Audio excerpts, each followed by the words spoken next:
하시면서 우리의 신앙을 고백하겠습니다.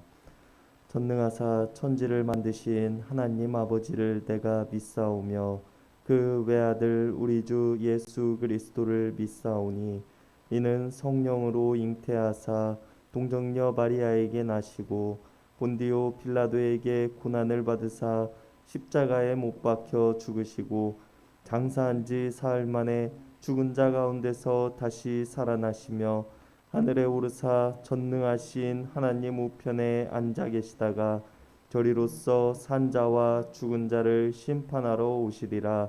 성령을 믿사오며 거룩한 공예와 성도가 서로 교통하는 것과 죄를 사하여 주시는 것과 몸이 다시 사는 것과 영원히 사는 것을 믿사옵나이다. 아멘. 우리 다 함께 찬송가 458장, 통합 찬송가 513장 부르시겠습니다. 찬송가 458장, 통합 찬송가 513장입니다.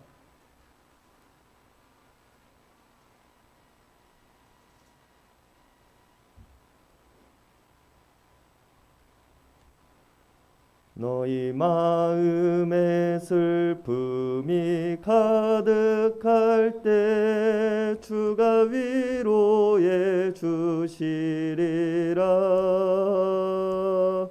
아침 해같이 빛나는 마음으로 너 십자가 지고 가라. 참 기쁜 마음으로 십자가 지고 가라. 내가 기쁘게 십자가 지고 가면 슬픈 마음이 위로받네. 때를 따라서 주시는 은혜로서 가란 심령의 힘을 얻고 주가 언약한 말씀을 기억하고 너 십자가 지고 가라. 참 기쁜 마음으로 십자가 지고 가라. 내가 기쁘게 십자가 지고 가면 슬픈 마음이 위로받네. 내가 맡은 일 성실히 행할 때에 주님 앞에서 상 받으리. 주가 베푸신 은혜를 감사하며 너 십자가 지고 가라. 참 기쁜 마음으로 십자가 지고 가라. 내가 기쁘게 십자가 지고 가면 슬픈 마음이 위로받네. 오늘 우리에게 주시는 하나님의 말씀은 누가복음 23장 26절에서 32절까지의 말씀입니다. 누가복음 23장 26절에서 32절까지의 말씀입니다.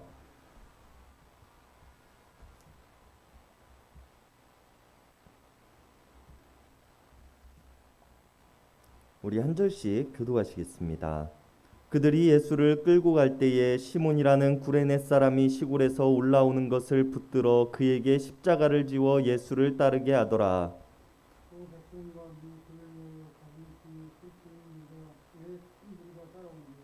예수께서 돌이켜 그들을 향하여 이르시되 예루살렘의 딸들아 나를 위하여 울지 말고 너희와 너희 자녀를 위하여 울라.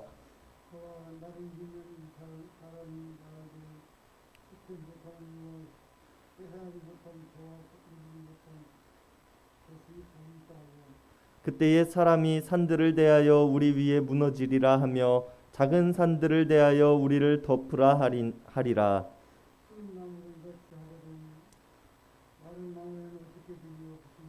다 함께 읽으시겠습니다. 또 다른 두 행악자도 사형을 받게 되어 예수와 함께 끌려가니라. 아멘. 예수님을 십자가에 못 박으라는 많은 사람들의 소리에 예수님께서 죄가 없음을 주장하던 빌라도는 자신의 뜻을 굽히고 예수님께 십자가 처형, 즉 사형을 명령합니다. 그리고 처형을 하기 위해 로마의 군사들은 예수님을 처형 장소인 골고다 언덕으로 끌고 갑니다. 재판을 받기 전 많은 매질로 인해 십자가를 짊어지고 골고다 언덕을 오를 수 없게 된 예수님을 본 군사들은 예수님을 끌고 가다가 들에서 오는 시몬이라는 한 구레네 사람을 발견하게 됩니다. 이 사람이 어떠한 선택을 받은 사람이거나 특별한 사람은 아니었습니다. 단지 유월절을 보내기 위해 여느 다른 사람들과 마찬가지로 구레네라는 시골 마을에서 예루살렘으로 향하던 사람이었습니다. 누구에게 십자가를 지우는 일을 시킬까 돌아보던 로마 군사들의 눈에 이 사람이 눈에 띄었을 뿐입니다. 그리고 아마 예수님의 십자가를 대신 지게 된 구레네 사람 시몬이라는 남자는 예수님 대신 십자가를 지는 것을 부끄럽게 생각했을지도 모릅니다. 죄인이나 짊어지는 십자가를 이 사람은 대신 짊어져야 했으며 수많은 사람들의 이목이 집중되어 있기 때문입니다. 이 사람에게 있어서 예수님의 모습은 죄인이었으며 죽음을 앞두고 사형장을 향해 가는 사람일 뿐이었을 것입니다. 그러나 하나님의 계획은 우연이 아니었다는 것을 우리는 기억해야 합니다. 비록 성경에는 이 구레네 사람 시몬이 예수님의 십자가를 대신 지었다고만 기록되어 있지만 하나님께서 계획하신 이 사건에는 결코 우연이 없을 것이기 때문입니다. 이렇게 십자가 처형을 맞이하기 위해 골고다 언덕을 오르시는 예수님 뒤에는 백성과 여인들의 큰 무리가 따랐다고 오늘 성경은 기록하고 있습니다. 예수님의 제자이기를 자처하고 예수님의 우편에 앉기를 소망했던 많은 사람들과 제자들은 이제 모두 뿔뿔이 흩어져 버렸습니다. 오로지 자신들의 목숨보다 예수님을 사모했던 이름 없는 몇몇 백성들과 여인들만이 예수님의 뒤를 따르며 죽음을 맞이하실 예수님을 위해 가슴을 치며 슬퍼하고 눈물을 흘릴 뿐이었습니다. 이러한 행렬은 마치 우리들로 하여금 보잘것없고 작은 모습으로 비추어집니다. 하나의 무리를 이루고는 있지만 로마의 군사들을 제지할 힘도 없어 보이며 예수님의 판결을 뒤집을 만한 계책도 없어 보입니다. 그러나 우리가 기억해야 할 것은 예수님께서 우리들에게 보여주고자 하셨던 하나님의 뜻은 로마의 군사들과 전쟁하여 승리하는 것이 아니었으며 사형 판결을 뒤집음으로 하나님의 크신 능력을 드러내고자 하심도 아니셨다는 점입니다.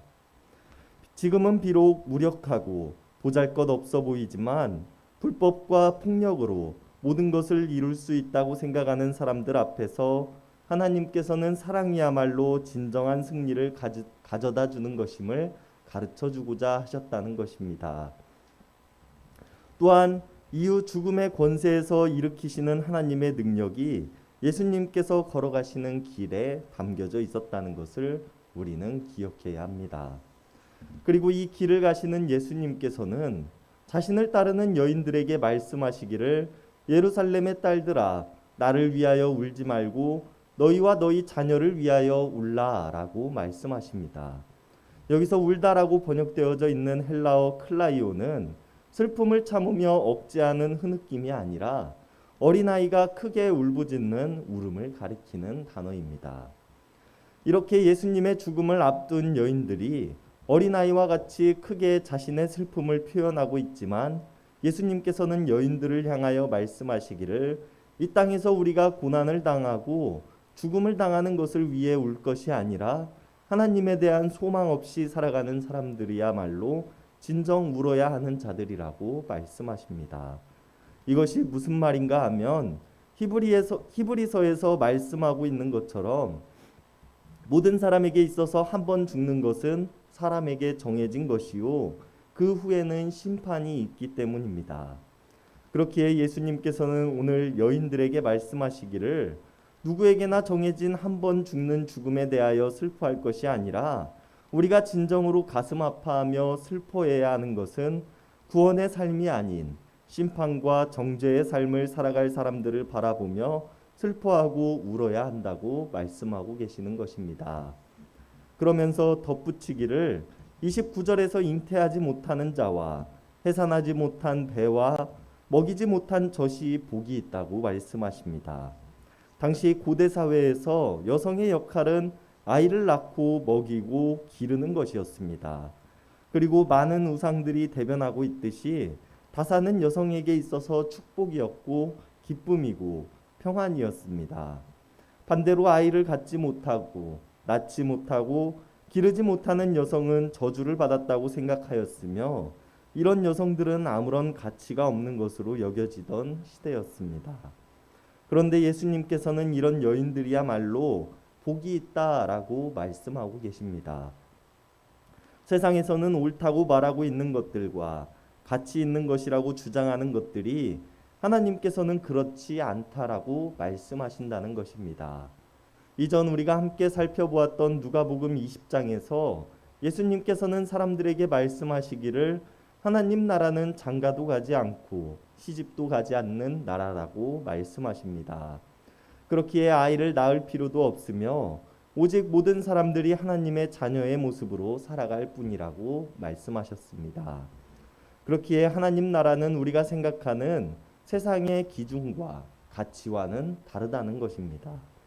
아이를 낳지 못하는 여인도 하나님의 자녀요 사랑받는 사람들이기 때문입니다. 그런데 우리가 생각해 보아야 하는 것은 십자가에 오르시기 전 마지막 자신을 따르는 백성들과 여인들에게 예수님께서는 왜 이런 말씀을 하고 계실까 하는 것입니다. 오늘 본문 30절에 그 이유가 나옵니다. 예수님께서는 그때라는 말씀을 하시며 30절의 말씀을 시작하십니다. 그때는 어느 때입니까? 마지막 때를 가리키고 있으며 그때가 되면 하나님 나라가 이 땅 가운데 이루어질 것이고 하나님의 뜻이 온 세상에 가득 차게 될 것입니다.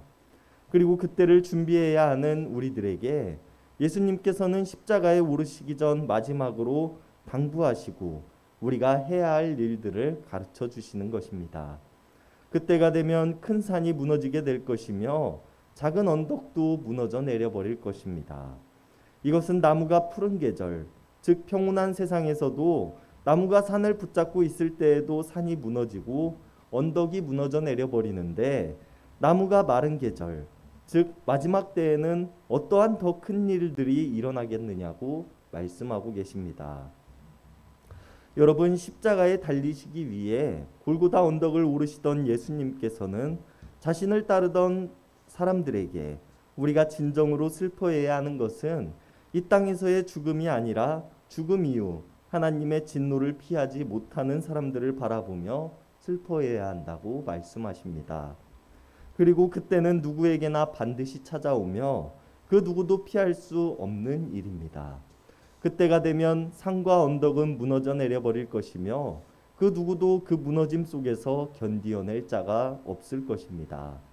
그렇기에 우리 그리스도인들이 해야 할 것은 이 땅에서 하나님의 진리를 알지 못한 채 죽음으로 향해 가는 사람들을 불쌍히 여기고 그들을 구원하는 일에 힘쓰는 것입니다. 많은 사람들은 세상의 가치를 얻기 위해 힘쓰고 세상이 모든 것들을 우리들에게 해준다고 믿습니다.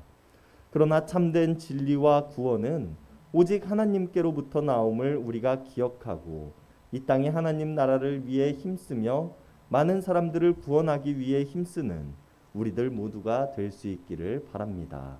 기도하시겠습니다. 언제나 우리를 구원하시기 위해 힘쓰시는 하나님 감사를 드립니다. 세상은 다산이 또 불을 많이 모으는 것이 또 더 높은 것으로 올라가는 것이 참된 승리라고 이야기하지만 하나님께서는 우리들에게 하나님 나라에 참여하는 것이 진정한 승리요 기쁨이라고 말씀하셨습니다. 그러나 우리는 여전히 무엇을 바라보며 살아가고 있는지요? 또 무엇을 위해 눈물을 흘리고 있는지요? 이런 우리들을 불쌍히 여겨주시옵소서. 세상의 가치에 눈물을 흘리기보다는 하나님 나라를 위해 눈물을 흘리는 자들이 되게 하시고 우리의 소망이 오직 하나님의 진리에 세워지게 하여 주시옵소서. 마지막 때의 커다란 징조와 두려운 일들을 우리가 막을 수는 없지만 우리에게 소망이 있음을 깨닫게 하시고 더 많은 사람들을 구원함으로 우리 모두가 하나님의 기쁨을 맛볼 수 있게 도와주시옵소서. 언제나 우리와 함께 하시는 하나님을 내가 믿으며 우리를 위해 십자가를 짊어지시고 골고다 언덕을 오르신 예수님의 이름 받들어 간절히 기도드렸습니다. 아멘. 이 시간 우리가 우리 개인을 위한 기도, 이웃을 위한 기도, 교회를 위한 기도, 세상을 위한 기도하는 시간 갖도록 하겠습니다.